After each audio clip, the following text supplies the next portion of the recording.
those are the things that local governments spend money on: streets and repairs and policemen and firemen and that kind of thing. So it's not unexpected that they would go up a little bit, and that's just kind of the environment we're in right now.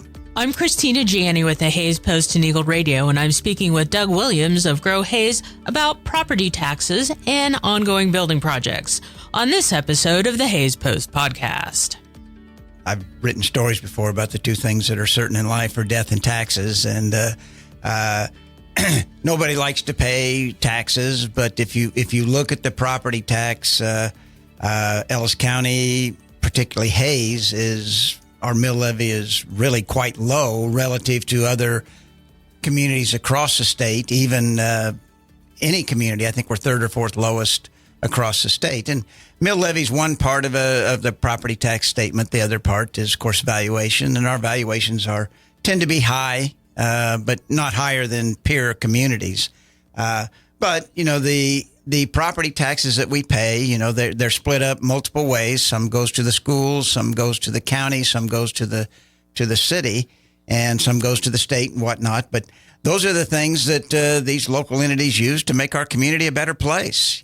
Public safety, whether it's fire or police or fixing streets or delivering water and sewer and that type of thing to our homes, and parks and recreation. I mean, there's just a lot of pieces to this, and without them, we don't have near the community that we have in any way, shape, or form. So I know that the valuation did go up again this year overall. That varies depending on where you live and what your house size is, but not quite as drastically as we've had in years past. The county's looking at maybe a 1 mil increase, and the school district is steady, and I don't think will increase their mill levy this year. So their local option budget, I think they voted last Monday not to exceed the 32 I can't remember if it's percent or mills that they're allowed under their local option budget. So fairly stable still. For the most part. And I know there's a lot of people who rail against property tax increases, but how can they not go up at some level? I mean, the things that the city wages that people make have obviously gone up. I know the cost to hire a police officer now versus what it was 3-4 years ago is considerably higher, because nobody wants those jobs. I mean, who would want to be a cop in today's environment? And so their costs go up. Also, the things that they spend money on have gone up even beyond inflation.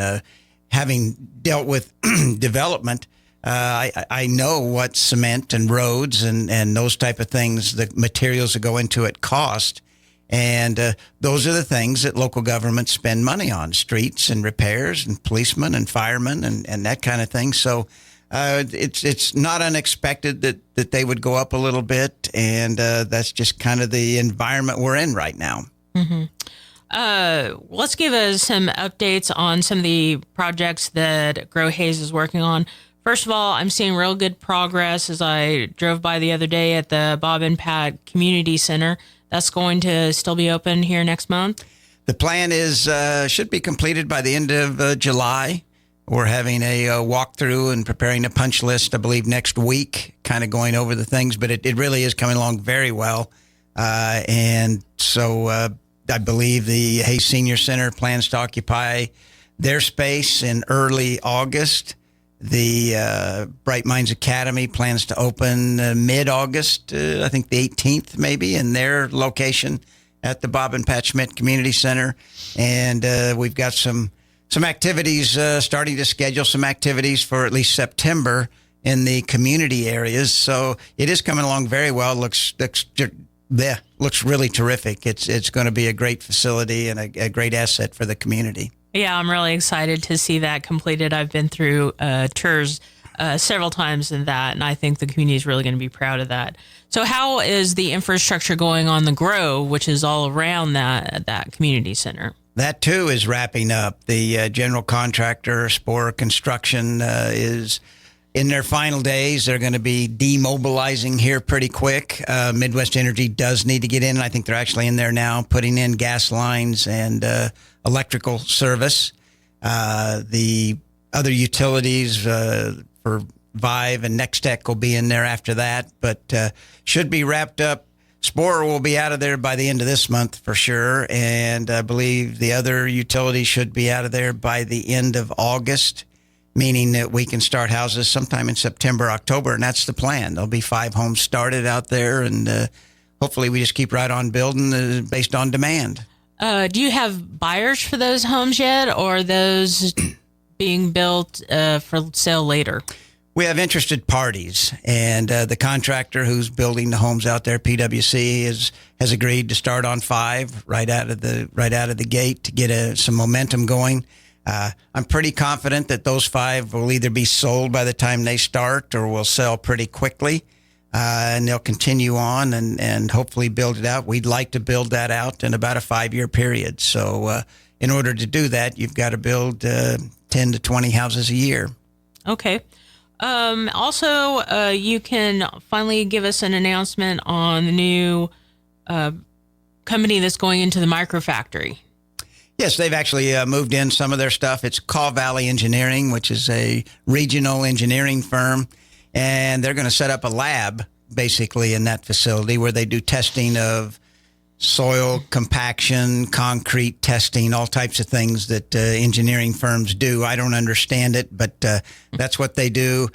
They need an environment like that because they have some tests that require some exhaust from machines, and I think they can tend to be a little bit noisy and that kind of thing. So a good environment there, but another company expanding into our community, hiring new people, and they'd like to hire a surveyor and some other things I've been told. So another expansion. So yeah, they're moved in, and we've got to do a little bit of remodeling, put a drain or 2 in and that kind of thing. But they're going to be open for business here pretty quick. Do you know how many employees they're going to employ at that center? I think they've said initially 2 to 3 people, and then ultimately they maybe get up to 4 or 5, something like that. They've taken about, I believe, 2,500 square feet of the facility.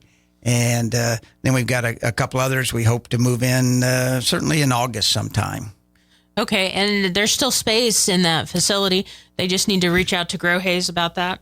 There is. We still have, when we get through this initial run here, we're going to have, I would guess, about half the building left still available for somebody. So we would love to talk to anybody who has an interest. It's a terrific spot, and the cost is very effective. That's part of the concept, is low rate of rent so that they can focus and invest in their business as opposed to having to pay a lot of money for occupancy. Okay. Anything else going on with Grow Haze right now? You have anything going on at Brief Space? We do. We've got the typical activity of people coming and going. That's kind of the nature of that space. People come and go. We have some people who are here, contractors who are here doing some work, I believe, on the R9 project for the city on property acquisition, right-of-way acquisition and that kind of thing. And I think they're getting close to wrapping that up. Certainly will by the end of the year, so that'll free up some space there.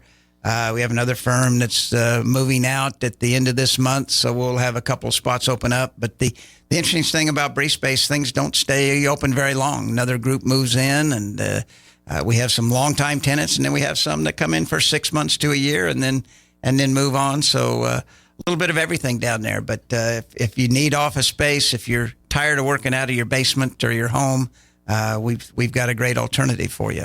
Well, that was the whole idea, the whole concept behind Brief Space is that it could be flexible, that it could be long-term or temporary. Absolutely. It absolutely is for that, and it has proven to be a great facility for all types of uses, even some I had never thought of. But, the meeting rooms downstairs get used a lot, not only by the tenants, but by community members who are having different types of functions. And so it's been a great asset to the community for sure. What's going on at Tallgrass while we have you here? Well, they're getting ready to dig the holes. It's been a long time coming. This summer's weather hasn't cooperated very well, but Homes by Cornerstone will be digging another 6 holes for basements. here in the next couple of weeks on Wheatland Drive, and that will run to the homes that are currently being finished up, which are on Wheatland Drive. There were 12 lots on Wheatland to be developed, and they started at the north end with 6, and those are on the home stretch here. I think the last one will be completed here in a few weeks, and so they're ready to start on another 6, which will take it all the way to 22nd Street, and those will be started I would guess sometime probably by the end of the month. They'll dig the basements and get started on those, and that will complete the initial 66 homes in phases 1, 2, and 3. And then we are completing, hope to have certainly by the end of the month, the engineering for sewer, streets, water, sewer, that kind of thing on phase 4, which is the 101 lots to the north of phases 1, 2, and 3, to the point where we can go out for bid for construction of those streets. The plan would be to get those out for bid and start construction sometime in the fall. Probably take about 6 to 8 months to build out the infrastructure out there. So sometime about this time next summer, hopefully, we've got some lots to build on in Tallgrass. It's a little further out than what's going on in the Grove, and that next addition there for Tallgrass. Absolutely, they're done with the Grove effectively, and just getting started on that construction part in Tallgrass. So be about 6 to 8 months for sure. With tariffs and everything, are you running into any problems getting materials or increasing cost in materials for any of these building projects? Certainly you hear of bits and pieces of that, but I don't think anybody knows for sure exactly where that's landing at this point in time, because of the on-again, off-again nature of tariffs. Mm-hmm. I'm not sure any of the suppliers of plumbers, electricians, that kind of thing have been able to plan and know exactly where they stand. At this point in time, I haven't had the contractors tell me that the costs are going to be significantly higher in the next homes, but everybody is kind of cautious about kind of where things stand, kind of taking things one at a time.